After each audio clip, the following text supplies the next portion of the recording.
সেই অনেক দিন থেকে আমি ঘরের কাজগুলো একটু সেরকম করে অলসতা মনে করে আমি একটু গুছিয়ে নেই, মানে হালকা করে।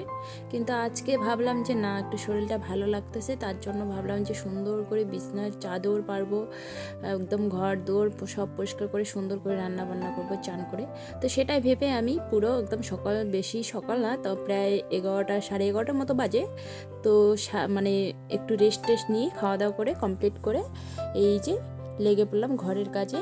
তারপরে বাইরেরটা অনেক দিন থেকে ঝাড় দেওয়া হয় না, পুরো একদম গাছপাতা একদম পড়ে আছে আর দেখতেও খুব বিশ্রী লাগছে, তার জন্য ভাবলাম যে না আর কি যতটুকু পারি ততটুকু ঝাড়টা দিয়ে নেই, না হলে এটা পরিষ্কার না করলে আবার গা ঘিন ঘিন করে। এমনিতেতে অসুস্থও বোধ করি, আর তার মধ্যে যদি এইসব মানে বাড়িঘর একদম নোংরা দেখি তাহলে আরও অসুস্থ বেশি হয়ে পড়ি। তো সেই কারণে একটু যখন শরীরটা ভালো লাগে তখন আর কি এরকম করে বাড়িঘর পরিষ্কার করার চেষ্টা করি। করে এই যে সুন্দর করে এরকম করে আর কি হাত পা পরিষ্কার করে এসে আর কি সবজিটা কাটতে শুরু করলাম। তো এটা সামনে ছিল, তার জন্য ঝাড় দিয়ে অতটা চান করার প্রয়োজন মনে হয়নি, পরিষ্কার জায়গা ছিল, ফুলের বাগানটা ছিল এটাই। তারপরে আমি এইখানে সবজিটা পুরো কেটে টেটে তারপরে আমি রান্নাটা বসিয়ে দিব। রান্নাটা কমপ্লিট বসিয়ে দিয়ে তারপরে আমি ঘরটা সুন্দর করে মুছবো। আর ভাবছিলাম, বললাম না অনেক দিন থেকে আমি ঘরের যত্ন নেই না, এমনিতে একটু হালকা করে আর কি ঘরে যা যতটুকু করতে লাগে ঝাড়টার দিতে লাগে সেটুকুই দেই।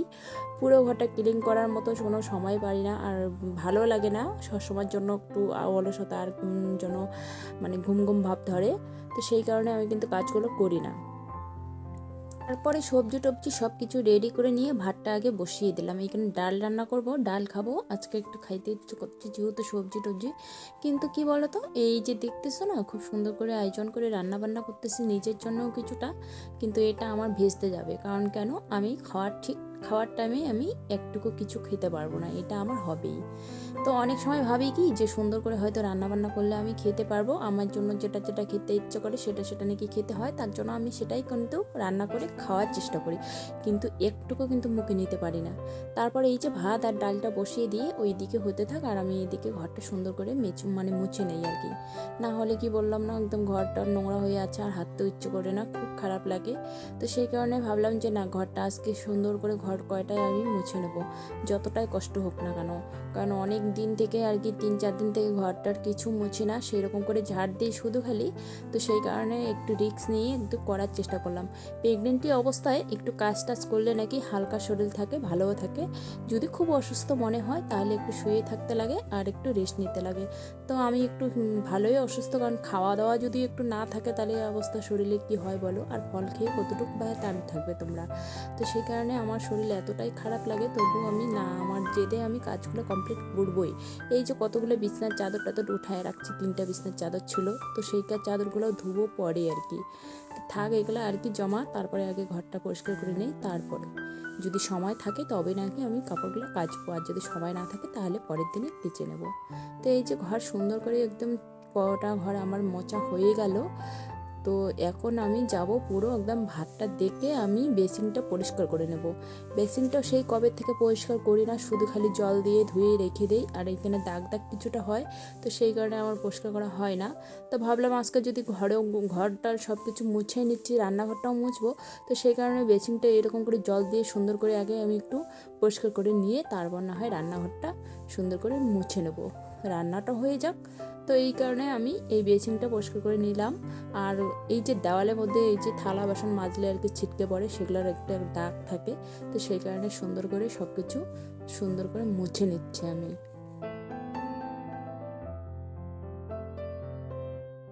তারপর দেখো বেসিনটা পরিষ্কার করে নিয়ে এখন দেখতেছি এক গামলা বাসন আমার রয়েছে। সেই বাসনগুলো বলবে যে এতগুলা বাসন দুটা মানুষের, সেটা না গো, রাত্রেবেলা আমরা খাইছি সেগুলোরও বাসন পড়ে আছে, সকালটা আমি টিফিন করছি সেগুলোর বাসন পড়ে আছে। বললাম না শরীর অলসতা হলে যা হয়, ঘরের কাজ সব কিছু বাকি থাকে। তো সেই কারণে বাসনটা মেজে এখন যাব আমি চান করতে, আর ডালটা ভাতটা হতে একটু সময় লাগে।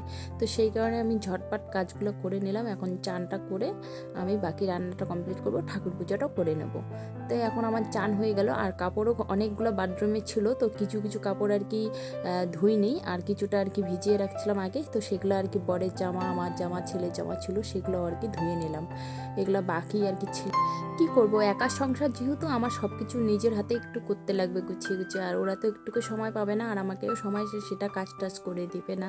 তো সেই কারণে যখন একটু শরীরটা ভালো লাগে তখন আর কি তাড়াতাড়ি আর কি কাজগুলো কমপ্লিট করে নিই। আর যখন খারাপ লাগে তখন সারাক্ষণ পড়েই থাকি যে না, সেই কাজগুলো কখন হবে, আমার কোনো দরকার নেই, আমি করব না, শরীর এতটাই অসুস্থ লাগে তখন। তো সেই কারণে অনেকটাই আমার চাপ হয়। তো এখন আমি সুন্দর করে চান টান করে এসে একটু মুখটা ফ্রেশ করে আমি এখন যাব ঠাকুর পুজো করতে। ঠাকুর পুজো করে এসে বাকি রান্নাটা করে নেব আমি। তো চলো বন্ধুরা, আমার ভিডিওটা এই পর্যন্ত, তোমাদের কেমন লাগলো অবশ্যই একটু জানিও। আর প্রেগনেন্সি অবস্থায় কে কে এরকম তাড়াহুড়ো করে কাজগুলো কমপ্লিট করার চেষ্টা করো, যেই দিন করে শরীর ভালো লাগে, তাহলে অবশ্যই একটু কমেন্ট করে আমাকে জানিও। আর ভিডিওটা যদি ভালো লাগে অবশ্যই বন্ধু বান্ধবের সঙ্গে শেয়ার করো আর লাইক করো। প্রেগনেন্সি অবস্থায় আমি এরকম করেই কিন্তু কাজ তাড়াহুড়ো করে একটু করার চেষ্টা করি। তো এইখানে দেখো পুজোটা কমপ্লিট করলাম, পাঁচালি পরে আমি পুজো কমপ্লিট করে নিলাম। আর জানো তো আজকে বৃহস্পতিবার, কাজটাও পুরো বেশি থাকে, তার জন্য একটু তাড়াহুড়ো করে কাজগুলো কমপ্লিট করে নিলাম আগে।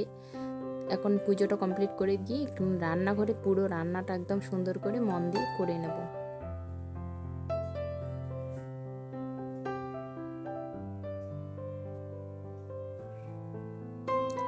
তো মাকে বলি মা যেন আমার শরীরটা সুস্থ রাখে, বেবিটাকে সুস্থ রাখে, এটাই মার কাছে যাচ্ছি। কারণ অনেক সময় আমার অনেকটাই বিকৃতি হয় যে খাওয়া দাওয়া আমি কমপ্লিট করতে পারি না, এক টাইম খেয়ে থাকি হয়তো, আরেক টাইম খেয়ে থাকি না, কিছু খেতে ইচ্ছে করে না, এমনকি একটা দেখাই। এখানে হচ্ছে ডাল, তারপর হচ্ছে ডাটা দিয়ে মিষ্টি কুমড়া আলু দিয়ে একটা মানে লাবড়ার মতো, আর এখানে ঢেঁকি শাক, আর এখানে লেবু আর হচ্ছে পেঁয়াজ ভাত কি। আর এগুলো সকালটা আমি খাওয়ার জন্য ভিজিয়ে রাখছিলাম কিন্তু খাইলাম না, তো এখন ভাত খাবো। তো চলো বন্ধুরা, আমরা খাওয়া দাওয়াটা কমপ্লিট করে নিই, ততক্ষণ তোমরা দেখতে থাকো আর পাশে দেখো।